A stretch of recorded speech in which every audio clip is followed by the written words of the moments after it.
Hi friends, ఈరోజు మనం తెలుసుకోబోయే విషయం సిసిఎస్ లీవ్ రూల్స్. అంటే ఏదైనా ఒక సెంట్రల్ గవర్నమెంట్లో ఒక ఉద్యోగి జాయిన్ అయిన తర్వాత అతనికి ఏ లీవ్లు ఎలిజిబిలిటీ ఉంటాయి, అవి ఎప్పుడు క్రెడిట్ అవుతాయి, వాటిని ఎలా ఉపయోగించుకోవచ్చు అనే విషయాల గురించి ఈరోజు తెలుసుకుందాం. సో వీటి గురించి తెలియజేయడం కోసం ఈరోజు మన స్టూడియోకి వచ్చారు నరసింహులు గారు. ఇతను ఆర్ఎంఎస్ టీపీ డివిజన్ తిరుపతిలో గత 4 సంవత్సరాలుగా అకౌంటెంట్గా పనిచేస్తున్నారు. ఈ సిసిఎస్ లీవ్ రూల్స్ గురించి వారిని అడిగి తెలుసుకుందాం. So welcome sir, welcome to our CPS info channel. Thank you sir. అవును సార్, ఈ సిసిఎస్ లీవ్ రూల్స్ అంటే అసలు ఏంటి, అవి ఎప్పుడు ప్రారంభించారు, వాటి వల్ల ఉపయోగం ఏంటి? సార్, సిసిఎస్ లీవ్ రూల్స్ అంటే central civil services leave rules. So వీటిని ఫస్ట్ వచ్చేసి 1/6/1972లో ప్రారంభించడం జరిగింది. దాని తర్వాత చాలా అమెండ్మెంట్స్ తీసుకొచ్చారు. 2014, 2016, 2019. అంటే అమెండ్మెంట్స్ అంటే ఎవ్రీ లీవ్ అమెండ్మెంట్ కాదు సార్, ఒక్కొక్క లీవ్లో ఉన్న చిన్న చిన్న మాడిఫికేషన్ చేస్తూ వచ్చారు. సో ఆ అమెండ్మెంట్ సంబంధించినవి కూడా ఇన్కార్పొరేట్ చేస్తూ వచ్చారు. సో వాటిని సపరేట్గా అన్నింటిలో పొందుపరుచుకోకుండా ఒక్కొక్క అమెండ్మెంట్కి ఒక్కొక్క ఓఎం రూపంలో రిలీజ్ చేస్తా జరిగింది. సో ఎంటైర్గా ఈ సిసిఎస్ లీవ్ రూల్స్ అనేది మన సెంట్రల్ గవర్నమెంట్ ఎంప్లాయీస్ అందరికీ కూడా సమానంగా వర్తింపజేయడం జరిగింది. అంటే ఈ సిసిఎస్ లీవ్ రూల్స్ అన్నీ అంటే మన సెంట్రల్ గవర్నమెంట్ ఎంప్లాయీస్కు ఏ రకాల లీవ్స్ అవైలబిలిటీ ఉంటాయి, ఏ రకాల లీవ్స్ వాళ్ళు వాడుకోవచ్చు, ఏ రకాల లీవ్, ఒక్కొక్క రకం లీవ్ ఇన్ని రోజులు వాళ్ళకి క్రెడిట్ అవుతుంది, దాన్ని ఏ పర్పస్లో వాడుకోవచ్చు అనే వాటి గురించి మన సిసిఎస్ లీవ్ రూల్స్లో క్లియర్గా వివరించడం జరిగింది సార్. సో ఇవి ఎన్ని రకాల లీవ్స్ ఉంటాయి సార్? ఈ సిసిఎస్ లీవ్ రూల్స్లో మనకు జనరల్గా వచ్చేసి 2 పార్ట్స్గా డివైడ్ చేశారు సార్. ఫస్ట్ వన్ వచ్చేసి general kind of leave, second one వచ్చేసి స్పెషల్ కైండ్ ఆఫ్ లీవ్. ఈ లీవ్స్ను వాడుకోవాలంటే మనకు ఒక 5-6 కండిషన్స్ అనేవి ఉన్నాయి సార్, ప్రథమైన కండిషన్స్. సో మనం ఆ కండిషన్స్ని బేస్ చేసుకొని మనం ఏ రకమైన లీవ్ను కూడా మనకు లీవ్ శాంక్షనింగ్ అథారిటీ గ్రాంట్ చేయడం జరుగుతుంది. అదేవిధంగా మనం కూడా ఆ కండిషన్స్ బేస్ చేసుకొని మనం లీవ్ అప్లై చేయాలి. సో ఆ కండిషన్స్లో ఫస్ట్ కండిషన్ ఏంటంటే leave cannot be claimed as a matter of right. అంటే ఏ లీవ్ కూడా మనము ఒక రైట్గా అడగకూడదు అనమాట. అంటే లీవ్ అప్లై చేసేంత వరకే మన బాధ్యత. లీవ్ అనేది అప్లై చేసిన తర్వాత అది మనకు ఒక రైట్ కిందికి రాదు. ఏదైతే లీవ్ శాంక్షనింగ్ అథారిటీ ఎవరైతే ఉన్నారో వాళ్ళు యొక్క ఎస్టాబ్లిష్మెంట్లో ఒక లీవ్ మన యొక్క వేకెన్సీ పొజిషన్ బట్టి ఆ లీవ్ని గ్రాంట్ చేయడం జరుగుతుంది సార్. సో సెకండ్ కండిషన్ ఏంటంటే any kind of leave may be refused or revoked by the leave sanctioning authority. అంటే మనం ఏదైతే లీవ్ అప్లై చేస్తామో ఆ లీవ్ వచ్చేసి లీవ్ శాంక్షనింగ్ అథారిటీ రెఫ్యూజ్ చేయొచ్చు, లేదంటే ఆల్రెడీ గ్రాంట్ చేసిన లీవ్ నుంచి రివోక్ చేయొచ్చు అనమాట. సో ఈ అధికారం అనేది లీవ్ శాంక్షనింగ్ అథారిటీకి ఉంటుంది. అంటే స్టాఫ్ పొజిషన్ బట్టి వాళ్ళ యొక్క అథారిటీని వాళ్ళు ఉపయోగించడం జరుగుతుంది. బట్ ఈ అథారిటీ వచ్చేసి ఇక్కడ నుంచి ఫిజికల్లీ హ్యాండిక్యాప్డ్ ఎంప్లాయీస్కి ఈ యొక్క కండిషన్ నుంచి ఎగ్జంప్షన్ ఉంటుంది సార్. అంటే ఫిజికల్లీ హ్యాండిక్యాప్డ్ ఎంప్లాయీస్ ఎవరైతే లీవ్ అంటే అప్లై చేసుకుంటారో ఆ లీవ్ను లీవ్ శాంక్షనింగ్ అథారిటీ రిజెక్ట్ చేసేదానికి లేదు, కంపల్సరీ దాన్ని గ్రాంట్ చేయాలన్నమాట. సో దీని తర్వాత ఇంకో కండిషన్ ఏంటంటే ఈ యొక్క అప్లై చేసిన లీవ్ ఏదైతే ఉంటుందో should not be alter by the leave competent authority. అంటే మనం ఈఎల్ అప్లై చేస్తుంటాం ఫర్ సపోజ్, ఆ ఈఎల్ను మన లీవ్ శాంక్షనింగ్ అథారిటీ మార్చేదానికి అవకాశం లేదు. ఆ ఈఎల్ను ఈఎల్గానే గ్రాంట్ చేయాలి, లేదంటే దాన్ని రెఫ్యూజ్ చేయాలన్నమాట. Cannot be alter by the leave sanctioning authority which leave applied by the employees. So third condition sir. So fourth one ఏంటంటే the leave previously applied by the official can be altered another kind of leave. అంటే ఒకసారి మనం leave apply చేసుకుంటాం అనుకోండి, EL apply చేసుకుంటాం, ఆ లీవ్ని మళ్ళీ మనము హెచ్పిఎల్లోకి మనము కన్వర్ట్ చేసుకోవాలనుకుంటాం అన్నమాట. అంటే మనకు ఈఎల్ నీడ్ ఉంటాయి, హెచ్పిఎల్ కొద్దిగా ఎక్కువ ఉంటాయి అనుకోండి. సో ఏదో పొరపాటున తెలియక ఈఎల్ అప్లై చేసుకుంటాము, దానివల్ల హెచ్పిఎల్కి ఏమైనా ఒకవేళ కన్వర్ట్ చేసుకోవచ్చా అంటే దానికి ఒక అవకాశం ఉంది సార్. సో దీని ఏంటంటే వితిన్ 1 మంత్ పీరియడ్లో మనం అప్లై చేసుకోవాలి. ఈ 1 మంత్ పీరియడ్ ఏంటంటే మన లీవ్ కంప్లీట్ అయిపోయిన తర్వాత, అంటే ఈఎల్ ఒక 10 days పెట్టింటాం కదా, ఆ 10 days కంప్లీట్ అయిన డేట్ నుంచి 1 month లోపు మనము ఈ యొక్క లీవ్ ఆర్డర్కు అప్లై చేసుకోవాలన్నమాట. అంటే లీవ్ కన్వర్షన్కి అప్లై చేసుకోవాలి. సో అప్లై చేసుకున్న తర్వాత 1 month పీరియడ్లో అప్లై చేసుకున్న తర్వాత లీవ్ శాంక్షనింగ్ అథారిటీ మన యొక్క రీజన్కు సాటిస్ఫై అవుతే మన యొక్క లీవ్ను 1 kind ఆఫ్ లీవ్ నుంచి అనదర్ కైండ్ ఆఫ్ లీవ్లోకి కన్వర్ట్ చేస్తారు. సో ఇదొక కండిషన్ సార్. సో నెక్స్ట్ ఇంకొక కండిషన్ ఏంటంటే ఓవర్ స్టేల్ ఆఫ్ లీవ్ అన్నమాట. So over stale of leave మనం ఎప్పుడైతే మనకు దాంతో మనం వెళ్తాము, అంటే over stale of leave means మన లీవ్ శాంక్షన్ అయిన తర్వాత మన డ్యూటీలో అజ్యూమ్ అవ్వాలన్నమాట. అనుకోకుండా మనం అన్ఆథరైజ్డ్గా లీవ్లోకి వెళ్ళిపోయినామంటే దాన్ని ఓవర్ స్టేల్ ఆఫ్ లీవ్ అన్నాం. సో ఆ ఓవర్ స్టేల్ ఆఫ్ లీవ్ మనకు ఎప్పుడైతే మనం వెళ్తామో ఆ ఓవర్ స్టేల్ ఆఫ్ లీవ్ని వచ్చేసి మనకు డెబిట్లో ఉన్న హెచ్పిఎల్ అకౌంట్లో నుంచి దాన్ని డెబిట్ చేయడం జరుగుతుంది. సో మ్యాక్సిమం ఆ డెబిట్ చేసిన తర్వాత ఆ హెచ్పిఎల్ అయిపోయిన తర్వాత కూడా మళ్ళీ ఇంకా మనకు ఓవర్ షెల్ ఆఫ్ లీవ్ ఉందనుకోండి, దాన్ని ఈఓఎల్గా వాళ్ళు ట్రీట్ చేస్తారనమాట. EOL means extra ordinary leave. So no work no pay అనమాట. Moreover this over shell of leave అనేది cannot be count for increment as well as pension purpose. So over shell of లీవ్ను మనం హెచ్పిఎల్లో debit చేసినప్పటికీ కూడా ఈ యొక్క entire period వచ్చేసి మనకు పెన్షన్ పర్పస్లో కానీ ఇంక్రిమెంట్ పర్పస్లో కానీ కన్సిడర్ చేయడం జరగదు. అదొక కండిషన్ సార్. తర్వాత ఈ యొక్క లీవ్ అనేది మనము మెడికల్ సర్టిఫికేట్ ద్వారా కూడా అప్లై చేయొచ్చు. సో మెడికల్ సర్టిఫికేట్ ద్వారా లీవ్ అప్లై చేయాలంటే దాంతో మళ్ళీ 2 కేటగిరీస్ ఉన్నాయి. సో ఫస్ట్ కేటగిరీ ఏంటంటే గెజిటెడ్, నాన్ గెజిటెడ్ అనమాట. అంటే మనకు తెలిసిందే కదా సార్, మన డిపార్ట్మెంట్లో గెజిటెడ్ స్టాఫ్ ఉన్నారు, నాన్ గెజిటెడ్ స్టాఫ్ ఉన్నారు.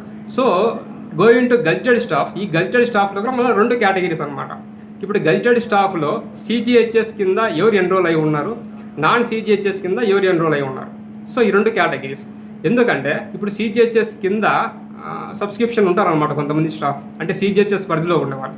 సో సిజిహెచ్ఎస్ కింద ఎన్రోల్ అయి ఉండి అతను గెజిటెడ్ ఆఫీసర్ అయి ఉంటే అతను మెడికల్ లీవ్ అప్లై చేయాలంటే ఎవరి దగ్గర నుంచి, అంటే ఏ డాక్టర్ దగ్గర నుంచి ఆ మెడికల్ సర్టిఫికేట్ తీసుకురావాలి అనేది ఒక కండిషన్ అనమాట. సో ఖచ్చితంగా సిజిహెచ్ఎస్ కేటగిరీ కింద ఉన్న gazetted employees compulsory CGHS doctor దగ్గర నుంచే మెడికల్ సర్టిఫికేట్ సబ్మిట్ చేయాలి. సో లేకపోతే మన లీవ్ శాంక్షనింగ్ దాటి అతనికి లీవ్ గ్రాంట్ చేయడం జరగదు సార్.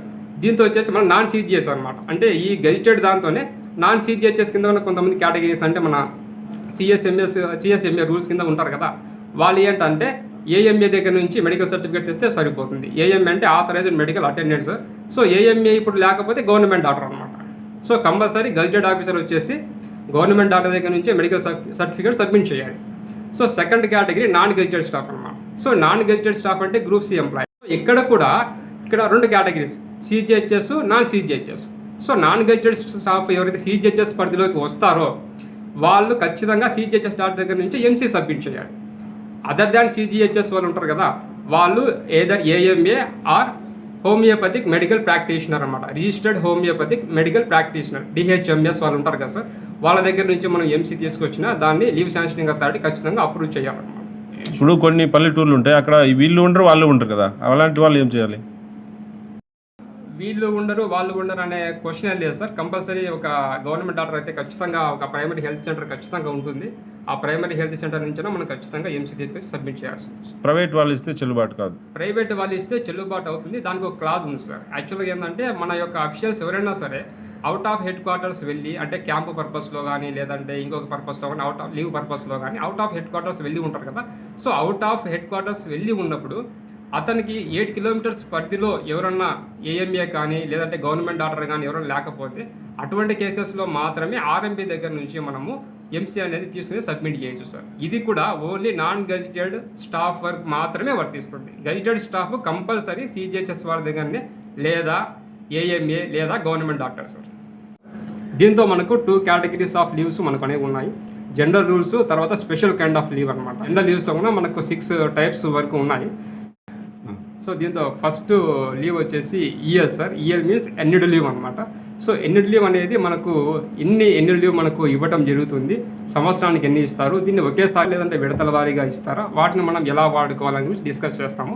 సో ఈ మనకు ఎన్యూడ్ లీవ్ అనేసి మనకు సంవత్సరానికి ఒక అఫీషియల్కు ఒక 30 ఎన్యూడ్ లీవ్స్ ఇవ్వడం జరుగుతుంది. దీన్ని ఒకేసారి కాకుండా 2 విడతలుగా ఇస్తారు సార్. ఎవరీ 6 months స్టార్టింగ్లో ఇస్తారు. అంటే 1st జనవరికి ఒక 15 days ఇస్తారు, తర్వాత 1st జూలైకి సెకండ్ 15 days ఇవ్వడం జరుగుతుంది. దీంతో వచ్చేసి ఫర్ ఈచ్ కంప్లీటెడ్ మంత్ వచ్చేసి 5/2 ఇవ్వడం జరుగుతుంది. సో ఈఎల్ 15 days అడ్వాన్స్డ్గా రేటింగ్ ఇస్తాము. ఎవరీ 6 monthsకి 1st జనవరి మరియు 1st జూలైకి ఇవ్వడం జరుగుతుంది. సో ఈ అడ్వాన్స్డ్గా 15 days ఈఎల్ క్రెడిట్ ఇచ్చే ముందు మనము ఒక చిన్న పాయింట్ను మనము గుర్తు తెచ్చుకోవాలి. ఎందుకంటే ఈ అడ్వాన్స్ లీవ్ ఇచ్చే ముందు డ్యూరింగ్ లాస్ట్ 6 monthsలో అఫీషియల్ ఏమైనా ఈఎక్స్ఓఎల్ కానీ లేదా డైస్నాన్ కానీ ఏమన్నా ఉన్నాయా అని అబ్జర్వ్ చేయాలి.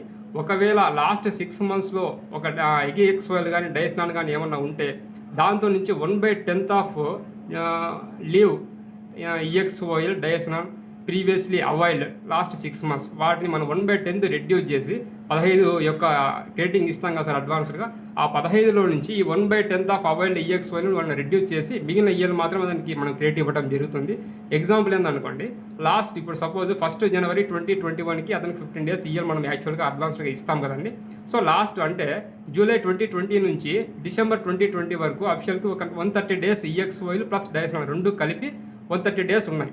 సో మనం 15 రోజులు ఇచ్చేటప్పుడు మనం ఏం చేయాలంటే 15 మైనస్ 130/10 అది ఒక ఫార్ములా సార్. సో 15 మైనస్ 130/10 ఏమవుతుంది, 15 minus 13. So is equal to 2 days అనమాట. సో 1 జనవరికి అతనికి మనం ఇచ్చే ఈఎల్ అంతా 2 డేస్ అనమాట. సో ఇలా మనం క్యాల్కులేషన్ చేసి అతనికి క్రెడిట్ ఇవ్వడం జరుగుతుంది సార్. సో ఇది యాన్యువల్ లీవ్. సో మనం యాన్యువల్ లీవ్ని వచ్చేసి మనము వితౌట్ ఎంసీ వాడుకోవచ్చు, లేదంటే విత్ ఎంసీ వాడుకోవచ్చు, 2 రకాలు కూడా వాడుకోవచ్చు. ఇది లీవ్. దీంతో చిన్న ఇంపార్టెంట్ ఒక పాయింట్స్ ఉన్నాయి సార్. ఈ యాన్యువల్ లీవ్ వచ్చేసి మనము అట్ ఎ టైము 180 డేస్ మాత్రమే మనము అప్లై చేయగలము. మనకి అంతవరకే ఎలిజిబిలిటీ ఉంటుంది అట్ ఎ టైం అనమాట. తర్వాత మనం జాయిన్ అవ్వాలి, మళ్ళీ కావాలంటే మళ్ళీ ఇంకొక స్పెల్ అప్లై చేసుకోవచ్చు. తర్వాత ఈ యాన్యువల్ లీవ్ వచ్చేసి రిటైర్మెంట్ కనెక్షన్లో మనము 300 డేస్ వరకు ఎన్కాష్ చేసుకోవచ్చు. ఆ యాన్యువల్ లీవ్ ప్లస్ హెచ్పిఎల్ రెండు కలిపి కూడా at the time of retirement, superannuation retirement కావచ్చు, వాలంటరీ రిటైర్మెంట్ కావచ్చు, ఏ రిటైర్మెంట్లో కూడా మనం మ్యాక్సిమం 300 డేస్ ఆఫ్ ఈఎల్ను మనము ఎన్కాష్మెంట్ చేసుకోవచ్చు. 300 కంటే తక్కువ ఈఎల్స్ ఉన్నాయనుకోండి, అప్పుడు ఏం చేస్తారు? తర్వాత ప్రపోర్షనట్గా హెచ్పిఎల్ ఉంటాయి కదా సార్. ఆ హెచ్పిఎల్ అకౌంట్, ఆ హెచ్పిఎల్ ఎన్నైతే ఉన్నాయో ఆ హెచ్పిఎల్ ఈ రెండు కలిపేసి 300 డేస్ వరకు మనం రిస్ట్రిక్ట్ చేస్తాం సార్. అంటే ఇప్పుడు ఒక 290 ఉన్నాయనుకోండి, ఓకే సార్. హెచ్పిఎల్స్ ఒక 100 వరకు ఉన్నాయి. Okay sir. ఇప్పుడు అతనికి ఎన్ని హెచ్పిఎల్స్ తీసుకుంటారు? సో మనము రిమైనింగ్ 300కు 10 తక్కువ ఉన్నాయి కాబట్టి 10 హెచ్పిఎల్ అంటాం సార్. హెచ్పిఎల్స్ అంటే అప్పుడు ఆ 10 డేస్కి ఫుల్ శాలరీ ఇస్తారా, హాఫ్ ఇస్తారా? లేదు సార్, 10 హెచ్పిఎల్కి హాఫ్ శాలరీ మాత్రమే ఇస్తాము. ఈ 290 డేస్కి ఈఎల్ ఫుల్ శాలరీ ఇస్తాం సార్. అట్లా కాకుండా ఇప్పుడు ఆ 10 డేస్కి 20 హెచ్పిఎల్స్ కలిపేసి ఫుల్ శాలరీ ఇచ్చే ప్రొవిజన్ లేదా? లేదు సార్, మనకు ఆ రూల్ కండిషన్, బేసిక్ కండిషనే restricted to maximum 300 days along with EL and HPL అనమాట. సో మనకి ఏదైతే ఈఎల్కి 300 డేస్కు తక్కువ ఉన్నాయో ఆ తక్కువ ఉన్న నంబర్ ఆఫ్ డేస్ మటుకి హెచ్పిఎల్ నుంచి మనం తీసుకోవడం జరుగుతుంది. బట్ హెచ్పిఎల్ మనకు దీంతోనే మనకు అబ్జర్వేషన్ ఉంది హాఫ్ పే లీవ్ అని చెప్పేసి. సో ఎన్ని రోజులైతే మనం హెచ్పిఎల్ తీసుకున్నామో ఆ పీరియడ్ వరకు ఖచ్చితంగా హాఫ్ పేనే ఇవ్వాలి సార్, అది బేసిక్ రూల్. Okay sir. తర్వాత ఈఎల్స్ అడ్వాన్స్కి క్రెడిట్ చేసేటప్పుడు ఫ్రాక్షన్ వచ్చింది అనుకోండి, అప్పుడు ఎలా ట్రీట్ చేస్తారు? సో ఇది ఒక ఇంపార్టెంట్ పాయింట్ సార్. సో మనము ఇప్పుడైతే మనం ఈఎల్ క్యాలిక్యులేషన్లో అప్పుడప్పుడు కూడా మన ఫ్రాక్షన్స్ రావడం జరుగుతుంది, ఎందుకంటే ఎగ్జాక్ట్గా మనకు ఈఎక్స్ వల్ల అంతా ఉండవు కదా.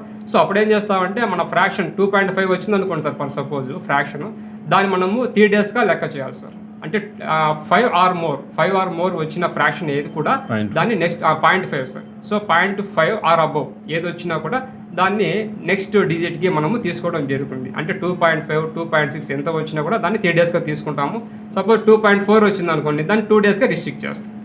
సో అంటే అక్కడ అఫీషియల్ ఫేవర్గా చేస్తాం. అఫీషియల్ ఫేవర్గా చేస్తాం సార్.